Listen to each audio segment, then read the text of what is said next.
the major story today, and this could be one of the biggest stories that anyone is going to be covering in terms of a pro wrestling related one.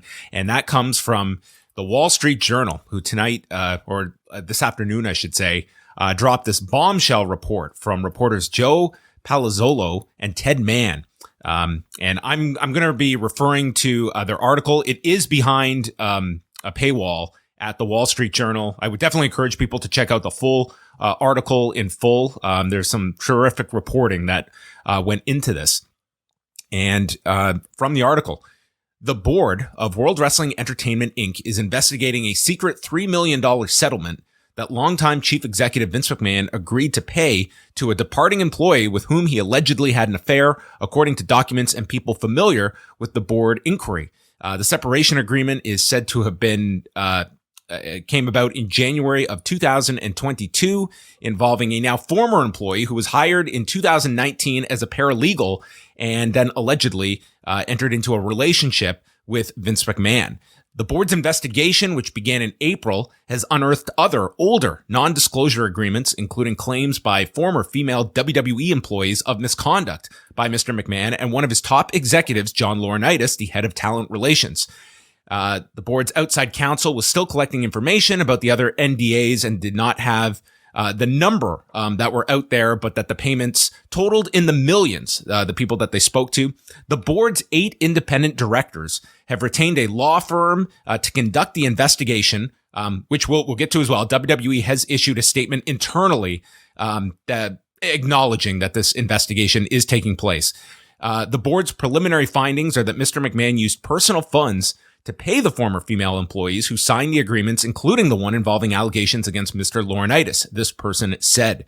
A WWE spokesperson said that the company, which runs the world's most famous wrestling business, is cooperating fully with the board inquiry and that the relationship with the ex-paralegal was consensual. He added that the company takes the allegations seriously and is dealing with them appropriately. And that, in essence, is what the internal statement said.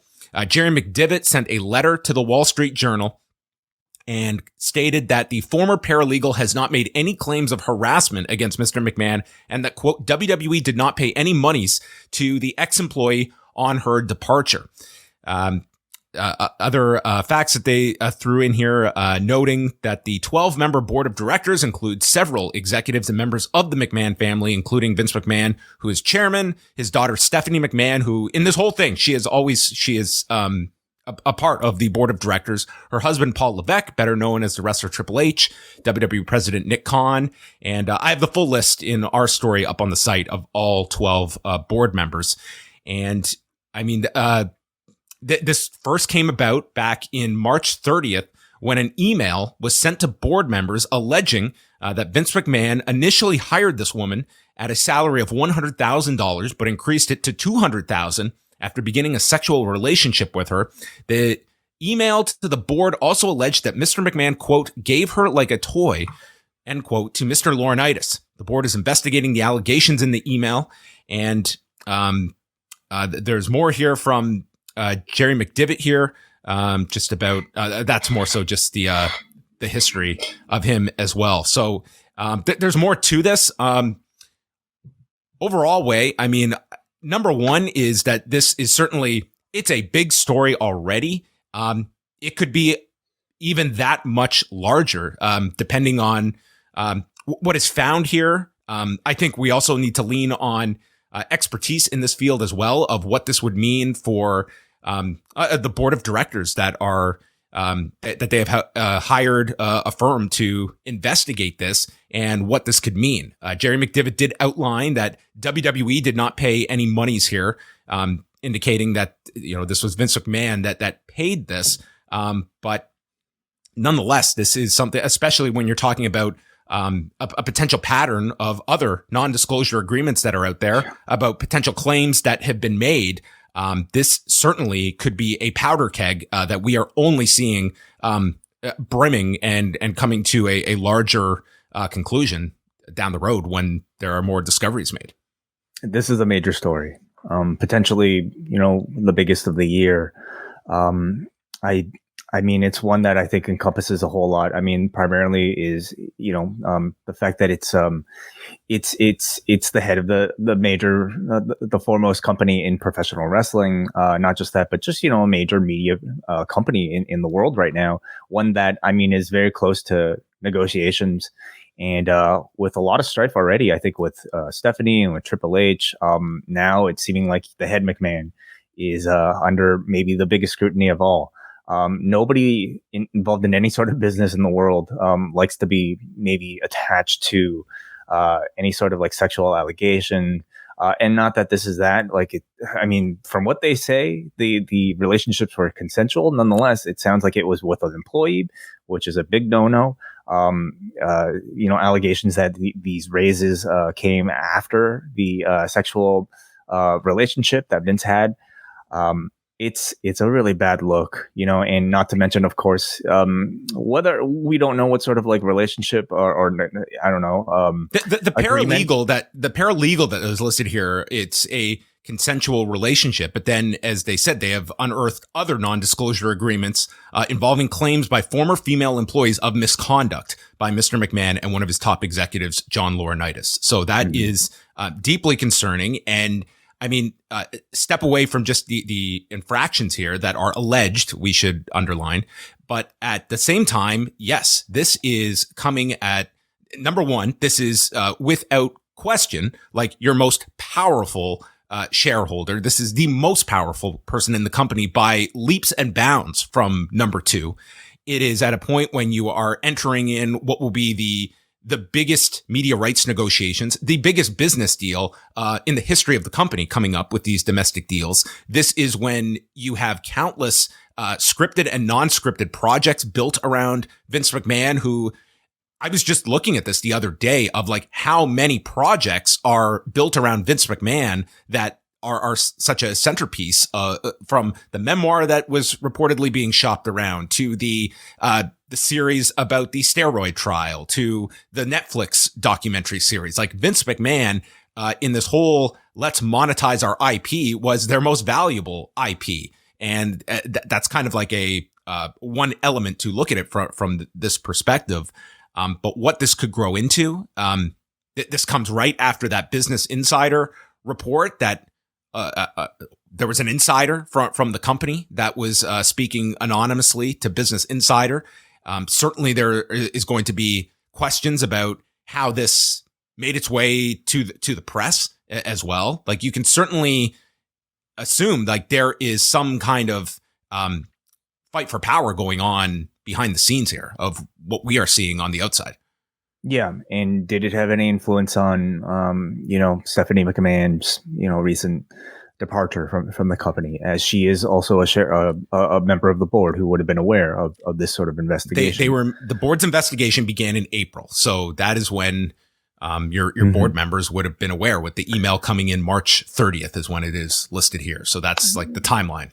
And just not to mention the fact that both of these men that are being brought up in these articles, and John Laurinaitis and Vince McMahon are both publicly married men.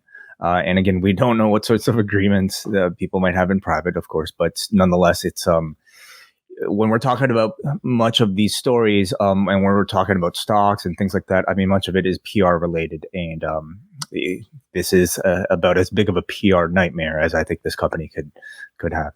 Yeah. I saw that CNBC was quickly picking this up. I am sure that this is going to be a massive story tomorrow when other outlets are doing follow-up reporting on this and what the next step is going to be. If WWE, as of right now, there has been no public statement. I certainly inquired, but internally, like there was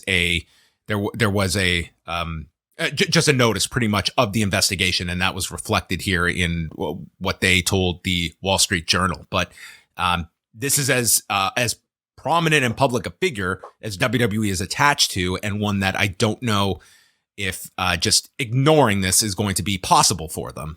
This is going to be a huge story, and we've said that about a lot of things, though, involving the WWE, and this will be a test. Like so often, wrestling seems to exist in this sort of little niche pocket that the mainstream doesn't necessarily care about, or at least put as much scrutiny on as maybe some other things. And will this time be different? I mean, the media seems to love these sort of stories, right? And is this going to be one that they'll be latching onto in a significant way? Yes. Just some other notes here from the article. The directors received a copy of the $3 million agreement from one of Mr. McMahon's lawyers on June the 12th. So that was Sunday. One person familiar with the inquiry said the NDA provided an upfront payment of $1 million to the former employee, with the remaining $2 million to be doled out over a period of 5 years. The former employee had fallen on hard times before joining the company and spoke of needing extra money, said people who spoke with her while she worked at WWE. The former employee moved from the legal department in 2021 to become an assistant to Mr. Laurinaitis, according to the people familiar with the inquiry. So, I mean, John Laurinaitis is very much at the center of this as well. And I mean, we'll certainly. I think it's a big question whether or not Vince survives this. But do you have a better guess as to maybe John Laurinaitis' future? I mean, I don't want to guess at this point, because I think that you do owe it to the parties that are accused to have their defense, their say in all of this and be represented. I don't know. I would be guessing at this. These are serious offenses if proven true, and if so, certainly you would look at a John Laurinaitis as being a lot more expendable than a Vince McMahon. That it will take. I mean, that would be seismic. We saw. I mean, this sounds silly in retrospect, but it gives you a sense of the way that Vince McMahon is viewed when they did that angle, and there was people that believed he actually died in that limo explosion, and the stock plunged, and they had to really walk that back because of the idea of Vince McMahon not being at the forefront of this. And people can have whatever critiques they want of Vince McMahon, but to the outside world, it is one and the same. This successful company that is completely in this man's vision from the time that he bought it as Capital Sports from his father in 1982 and grew it into this, and whatever mythology you want to attach to that, it is part and parcel the Vince McMahon vision. And taking Vince McMahon away from that, it completely changes the company. And maybe we are getting ahead of ourselves, but maybe not as well. This is, I would say, like, what you are looking at here is as serious, if not as more, in terms of threatening to his leadership of this company, going back to the steroid distribution trial. This is when he was indicted. And does it encourage others who may have had these sort of experiences with these two people to come out to, let the world know about their experiences? It's a big story. It's very much so. Like if other non-disclosure agreements exist and they are seeing this story and seeing that one person was paid $3 million, they might feel the need to speak up if they realize that this is, if you're saying multiples and you're establishing a pattern here, there may be people that are willing to speak up. It's so hard to look at what is going to happen to this, but this is gigantic. It's huge. And I think that this is going to be one of the biggest stories in this company's history, potentially. Mm-hmm. We're going to continue to follow this on Thursday. So Brandon Thurston will be joining us, and he did a quick show on the WrestleNomics YouTube channel that if you want to go check that out, kind of going over this. It's about a half hour in length, and then we'll chat with Brandon Thursday at 1 p.m. Eastern time if you want to tune into that as well.